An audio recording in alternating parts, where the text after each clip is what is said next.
हम्म,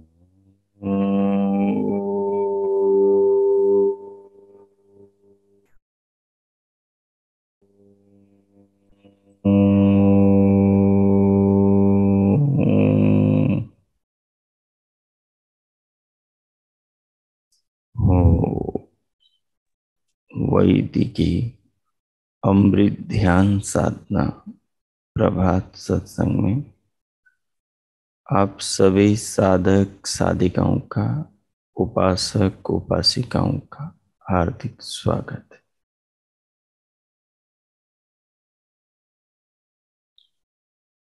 आइए आज के ब्रह्म मुहूर्त में, आज की ब्रह्म वेला में भी हम उन महान प्रभु और ब्रह्म परमेश्वर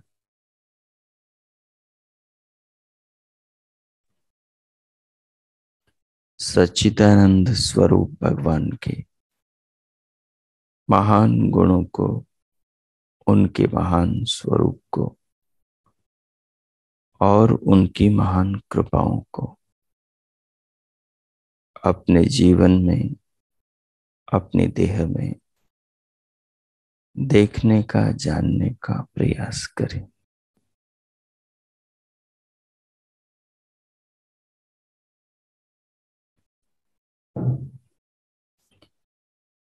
उसके लिए कोई भी अनुकूल आसन लगाएं जिसमें आप स्थिर होकर ध्यान पर्यंत सुखपूर्वक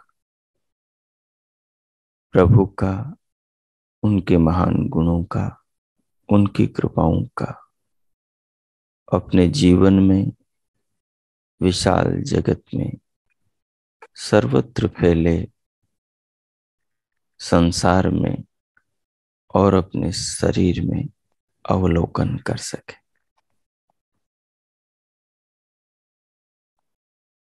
आसन लगाकर आलथी पालथी में सुव्यवस्थित होकर बैठकर कमर, पीठ और गर्दन को सीधे रखते हुए सहज करें। सहज रखते हुए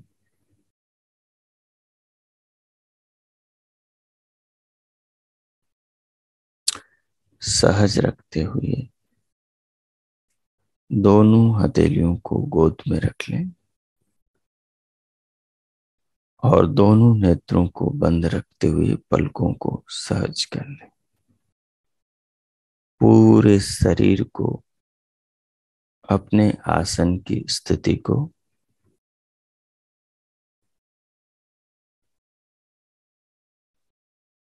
मानसिक मनोदर्शन के द्वारा और व्यवस्थित अनुकूल बनाने का प्रयास करें। मन से पूरे शरीर को अनुभव करें।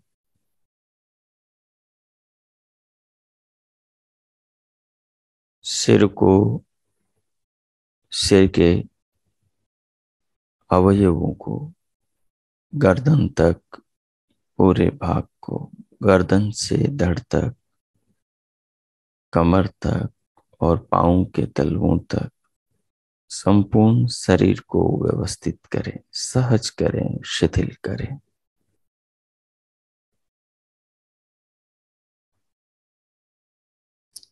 अब बाहर से भीतर आने वाली प्राण वायु को लंबा गहरा करते हुए धीरे धीरे बाहर से भीतर लें।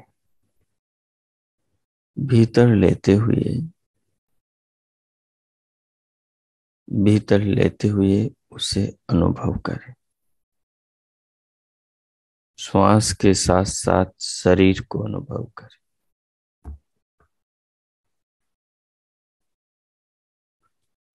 श्वास और शरीर के साथ साथ अपनी आत्मा को, स्वयं को, श्वास को लेने वाले, श्वास को अनुभव करने वाले, शरीर में रहने वाले, शरीर को अनुभव करने वाले, शरीर का, शरीर के अंग प्रत्यंगों का नित्य प्रयोग करने वाले आत्म तत्व का स्वयं का शरीर को और श्वास को अनुभव करते हुए अनुभव करें।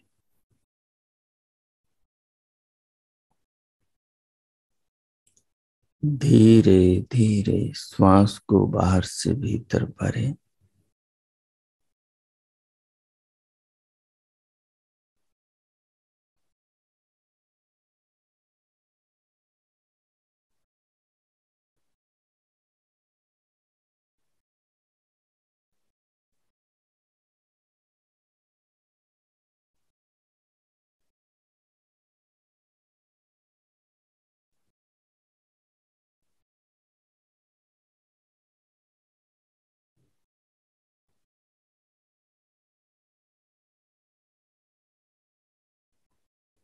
भीतर भर के अनुभव करते हुए धीरे धीरे फिर भीतर से प्रश्वास को बाहर निकालें। अनुभव के साथ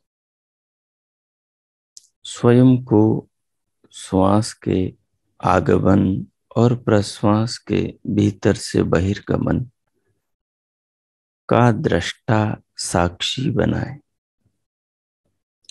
ये जो बीच बीच में आप स्वयं को दृष्टा बनाएंगे, साक्षी बनाएंगे, श्वास को लेने वाला जानेंगे, श्वास को छोड़ने वाला जानेंगे, शरीर में श्वास के आने का, हवा का नासिका की कोमल झिल्ली से जो स्पर्श हो रहा है और उसका जो शरीर के अभिमानी आत्मा को बोध हो रहा है, ये बोध करते करते धीरे धीरे आत्मा खुद को अधिक स्पष्टता के साथ अनुभव करने लगेंगे, समझने लगेंगे, फील करने लगेंगे। तो ये प्रयोग करें। श्वास के साथ और शरीर के साथ फिर परमात्मा के भाव को जोड़ दें। शरीर को, श्वास को, इस जीवन को, संसार के तमाम जीवन की रक्षा में सहायक खाद्य पेय पदार्थों को भगवान से जोड़ दें, जीवन से जोड़ दें। उनकी महान उपयोगिता को जीवन में देखें। शरीर के जो कि भगवान का बनाया है, इस भाव सागर से पार कराने वाला साधन नौका है, उसको परमात्मा से जोड़ें। इस प्रकार आत्मचिंतन करें। शरीर साधन है, परमात्मा साध्य है और ये आत्मा साधक है। तो इस प्रकार इस चिंतन को करें। मैं मौन होता हूं 5 मिनट तक। इन तीनों बिंदुओं पर स्वयं को केंद्रित रखते हुए शरीर पर, परमात्मा पर, श्वास पर और स्वयं पर धीरे धीरे श्वास लेते रहें। मन करे उसको थोड़ा रोके, फिर छोड़ने का मन करे धीरे धीरे छोड़ दें, फिर बाहर रोक लें, फिर लाएं।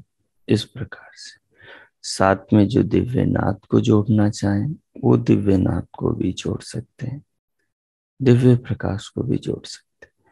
और जो इन्हीं तीनों पर केंद्रित रहना चाहते हैं वो इन तीनों पर भी केंद्रित रहकर प्रयोग कर सकते हैं। आत्मा, परमात्मा और उनसे मिले साधन, जीवन, शरीर, श्वास और तमाम प्रकार की सृष्टि में जो पदार्थ हैं जिनसे हमें हमारे जीवन की रक्षा होती। ओम कीजिए, 5 मिनट तक ये चिंतन कीजिए।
हो हो। इस प्रकार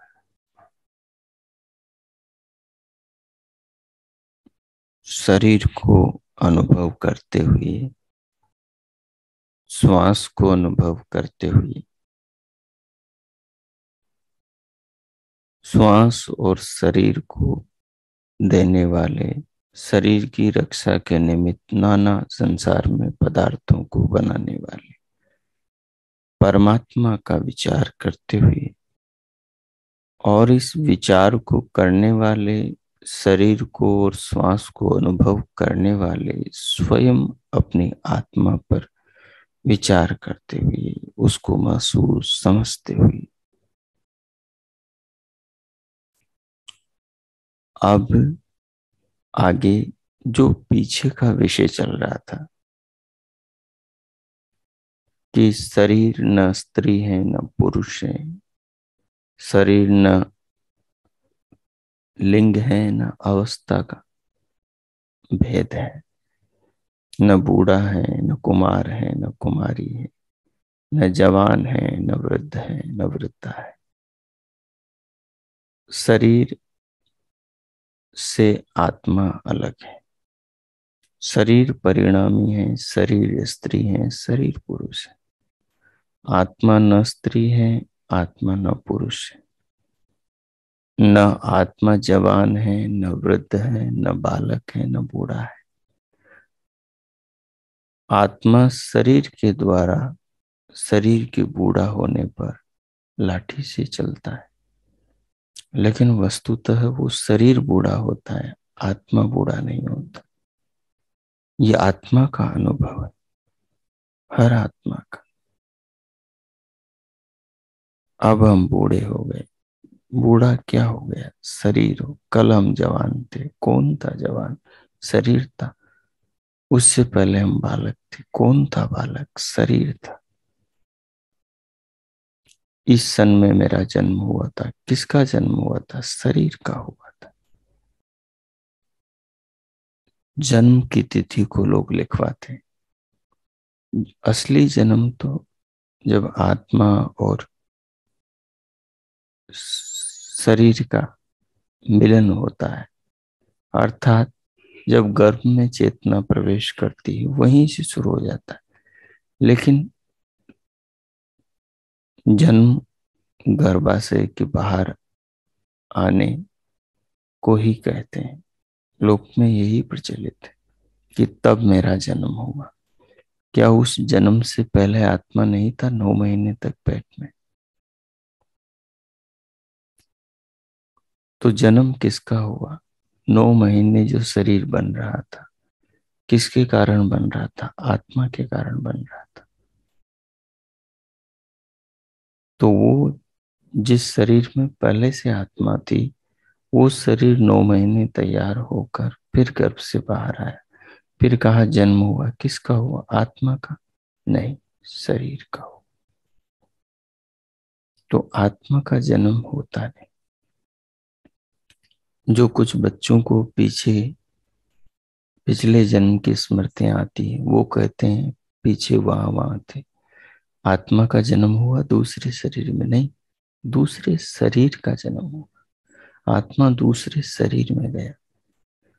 तो इस बिंदु पर पूरा स्वयं को केंद्रित करें कि मैं शरीर नहीं, बालक जवान वृद्ध नहीं, मैं स्त्री पुरुष नपुंसक आदि जो लिंग होते हैं, शरीर होते हैं, उनमें भी मैं नहीं, मैं इन सब से परे हूं। इस चीज को चिंतन के द्वारा अनुभव करें, स्वयं चिंतन करते हुए समझें और इस चिंतन के संस्कार अपने चित्त में डालें, ताकि ये संस्कार दिन में व्यवहार करते हुए, जीवन जीते हुए उमड़ घुमड़ कर चित्त में चलते रहे और बार बार हमारी चेतना को ये ध्यान दिलाते रहें, हमें इस ख्याल में लाते रहें कि हम शरीर नहीं, आत्मा है। शरीर से किए हुए कर्मों को आत्मा को भोगना पड़ता है, अलग अलग शरीरों में जाकर। शरीर और संसार स्थिर नहीं, आत्मा स्थिर है। इस पर अगले 5 मिनट आप ध्यान में चिंतन करें। मैं मौन होता हूं, करें। साथ साथ में प्रभु के नाम का मानस जप भी करते रहें, दिव्य नाद सुनते रहें, दिव्य प्रकाश देखते रहें। एक बार प्रभु नाम का जप करके पूरे शरीर के अनुभव के साथ फिर उसे रोक दें, फिर ये चिंतन करें, आत्मचिंतन करें। ओ कीजिए।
हो। इस प्रकार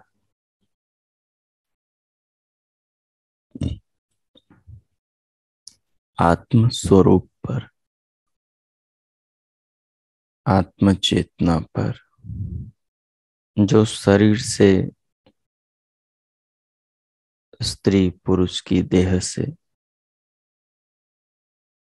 लिंग भेदों से भिन्न है, और जो देह की बालकपन, जवानी, वृद्ध अवस्थाओं से भिन्न है, उस अगोचर, नित्य चेतन, अरूप, निर्विकार और निराकार स्वात्मा को समझते हुए जो संस्कार बनाए हैं, उन संस्कारों का जो भाव, जो समझ में आया है, इस समझ का, इन भावों का अपने व्यवहार में भी प्रयोग करने का प्रयास करेंगे। अब भगवान का धन्यवाद करते हुए स्वयं को इस भाव, इस ज्ञान, इस समझ के साथ जो आपने ध्यान में बनाई है, भीतर से बाहर आ जाए।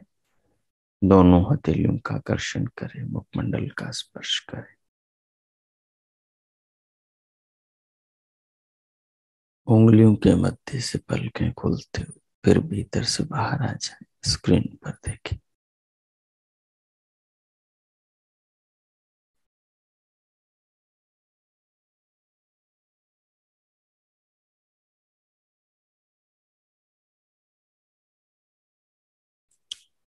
पीछे हम श्वेताश्वतर उपनिषद के चतुर्थ अध्याय के तीसरे श्लोक पर विचार विनिमय कर रहे थे, प्रयोग कर रहे थे। आज हम चतुर्थ श्लोक पर विचार करेंगे। पीछे के 3 श्लोकों में परमात्मा का विषय चल रहा था।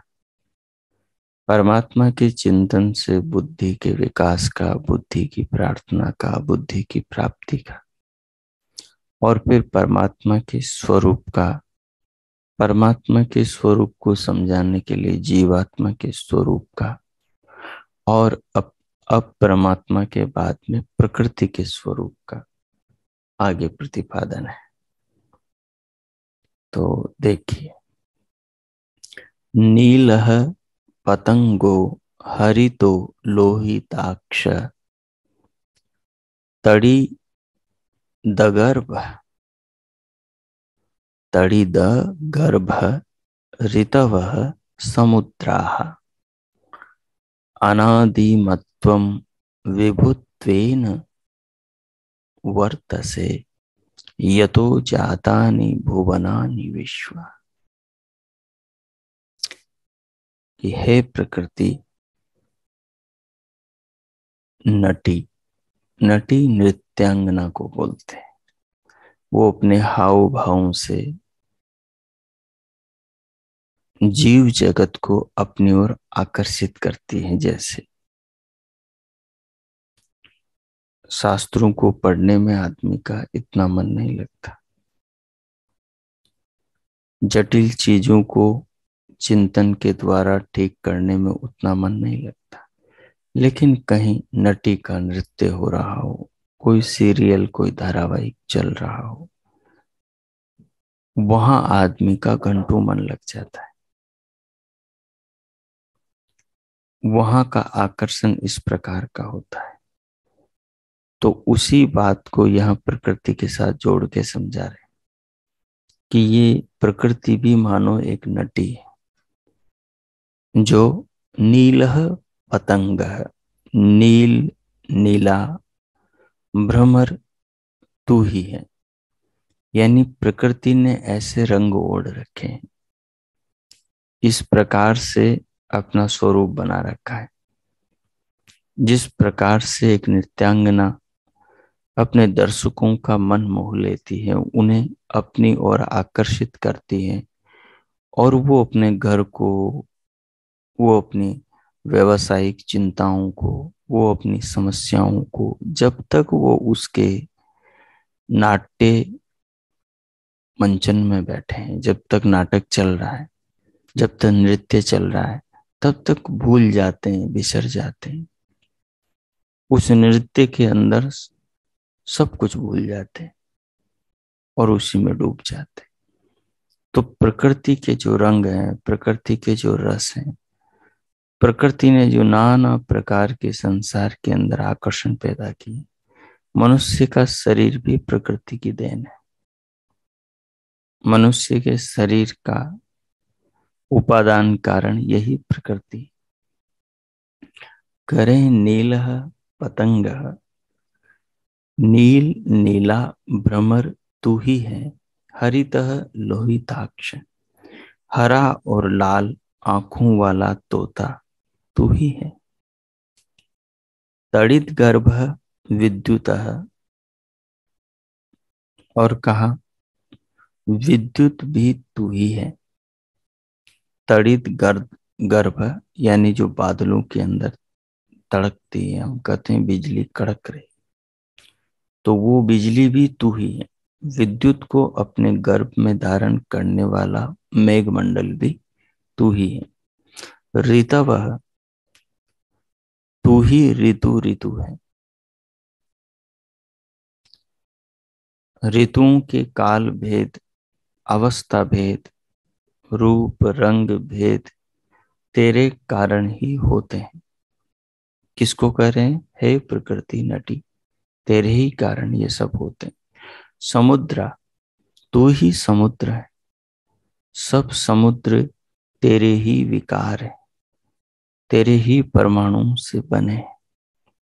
विभुत्वेन, सर्वत्र व्याप्त होने के कारण तू ही अनादिमत्वम, अनादित्व तथा अनंत अनंतत्व को भी वर्त से वर्तती है, यानी उसमें भी तू बरतती है, अर्थात उसमें भी तू बनी रहती है,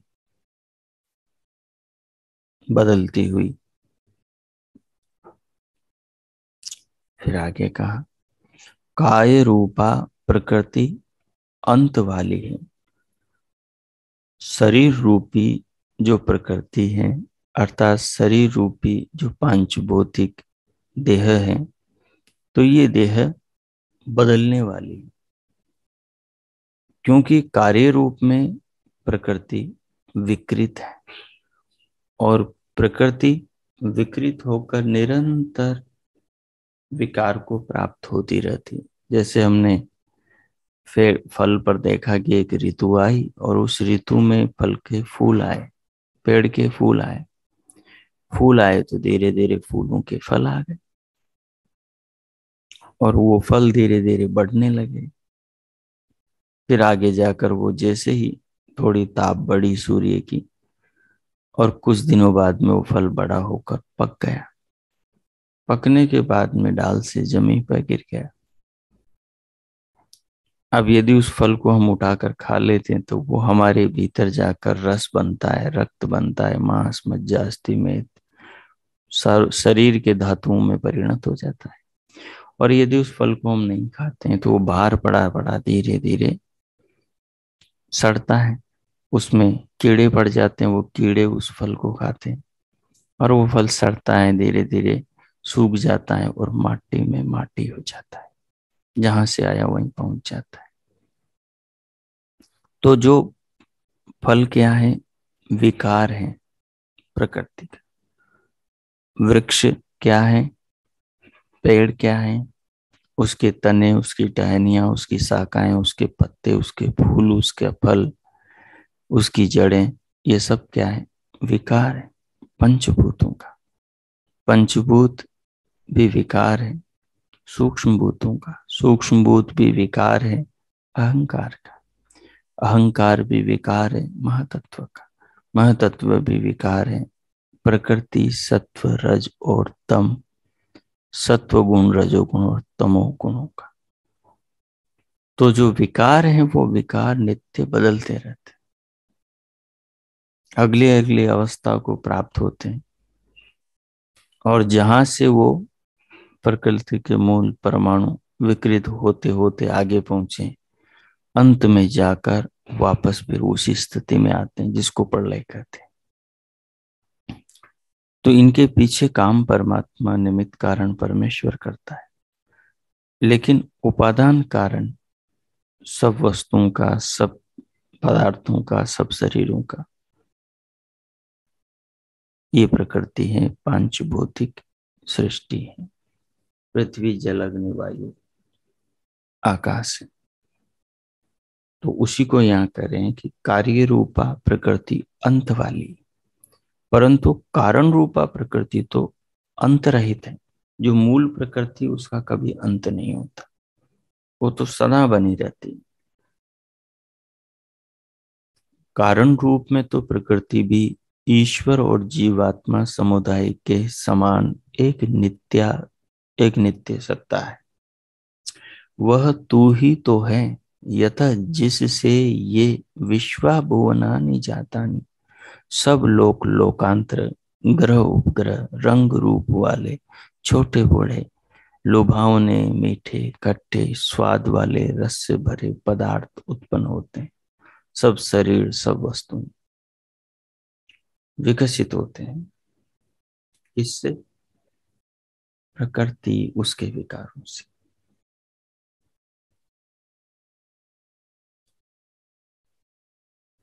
विशेष क्योंकि कारण रूपा प्रकृति सूक्ष्म होती और उसका प्रसार भी सर्वत्र होता है, अतः उसे भी उपलक्षण से विभु व्यापक कहा जाता है, क्योंकि वो सब ओर फैली है। इस दृष्टि से कह दिया जाता है, मूल में वो परमात्मा के समान विभु नहीं, लेकिन फिर भी उसकी व्यापकता को देखते हुए अपेक्षा की दृष्टि से कहा जाता है। यह तो सुस्पष्ट ही है कि ईश्वर वो आकाश जैसी सर्वव्यापकता प्रकृति की नहीं है। यह प्रकृति ही इस सृष्टि का उपादान कारण है। प्रकृति की नित्य सत्ता को स्वीकारे बिना इस सृष्टि की पहेली को सुलझाया नहीं जा सकता। माया, स्वधा, योनि आदि और भी कई नामों से प्रकृति का बखान होता है। नवीन वेदांत के उत्साही प्रचारक प्रकृति को, नित्य सत्ता को स्वीकारे बिना ही सृष्टि की पहेली को सुलझाया करते हैं। वे ब्रह्म बंधु तो अपने जोश में जीवात्मा समुदाय का भी विलोप कर देते हैं। यह सर्वज्ञ, सर्वशक्तिमय और आनंद स्वरूप पर ब्रह्म को भी अज्ञानी, दुर्लभ एवं संतप्त बताने लगते हैं। उन्हें अपने पक्ष पोषण के लिए कई प्रकार की क्लिष्ट कल्पनाएं भी करनी पड़ती है। माया और अविद्या की कल्पनाओं से तो वे शुद्ध बुद्ध और मुक्त स्वभाव ब्रह्म को भी मायावी और अविद्याग्रस्त भी बनाते ही हैं। कैसी विचित्रता है। इसके विपरीत चार्वाक आदि प्राचीन नास्तिक मत और आजकल के तथाकथित रसायन विद्या विशारद वैज्ञानिक और उनके आविष्कारों से चमत्कृत अर्ध शिक्षित समुदाय जड़ प्रकृति से ही चेतनता और जीवात्मा और परमात्मा दोनों की उत्पत्ति का मिथ्या ज्ञान प्रचारित करते हैं। किसी सनातन नित्य चेतन सत्ता को वे नहीं स्वीकारते। इनके मंतव्य कुछ कम भ्रांत नहीं है। सृष्टि की पहेली तो त्रेतवाद के आधार पर ही सुलझती है, जो कि इस उपनिषद का मुख्य विषय है। कुछ वितंडावादी लोग शास्त्रीय वचनों के सरल और स्वाभाविक अर्थों को बिगाड़ और तोड़ मरोड़ करते हैं। ऐसा करके वे अपने सांप्रदायिक अर्थों के झोले शास्त्रीय वचनों को पहनाते रहते हैं। यह प्रवृत्ति निंदनीय तो है ही, यह अखिल मानवता के लिए भी अत्यंत अहितकर घातक है। तथापि सच्चाई छिप नहीं सकती, बनावट के असूलों से की खुशबू आ नहीं सकती कभी कागज के फूलों से। तो प्रकृति के इस स्वरूप को जो इस श्लोक के द्वारा समझाया गया है, इसको आत्मसात करेंगे, इसका चिंतन करेंगे। जैसे पीछे लंबे समय से हम परमात्मा का चिंतन कर रहे थे, आत्मा का चिंतन करते हैं, वैसे ही इस प्रकृति का भी करना है। अब इस पर ध्यान प्रयोग हम कल करेंगे। आज के पाठ को इतना ही रखेंगे। थोड़ी देर के लिए आंखें बंद कर लें और इसके स्वरूप को आत्मसात करें और भगवान का धन्यवाद करते हुए फिर हम शांति पाठ करें। ओ कीजिए।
ओ